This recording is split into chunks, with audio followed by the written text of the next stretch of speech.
Beetroot ఫ్రైకి అరకిలో beetroot చెక్కు తీసి కుక్కర్లో వేస్తున్నాను. కుక్కర్లో వేస్తే త్వరగా అయిపోతుంది. కొద్దిగా ఉప్పు, మళ్ళీ ఫ్రైలో పౌడర్లు వేస్తాను. కొద్దిగా నీళ్ళు వేసి ఒక విజిల్ రావాలి.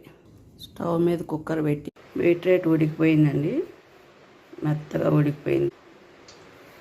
తిరగమాతకు ఆవాలు, జీలకర్ర, శనగపప్పు, తెల్లగడ్డలు, కరివేపాకు,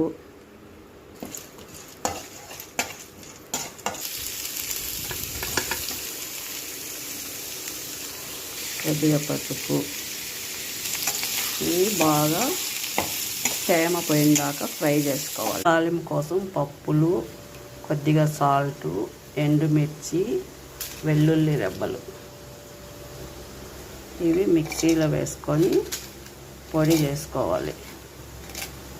ఆల్రెడీ బీట్రూట్లో ఉప్పు వేసినాం కాబట్టి దీంట్లో తక్కువ వేసుకోవాలి. పొడి రెడీ అయిపోయింది. పౌడర్ వేసేసి చివరిన తాలింపు వేసేసి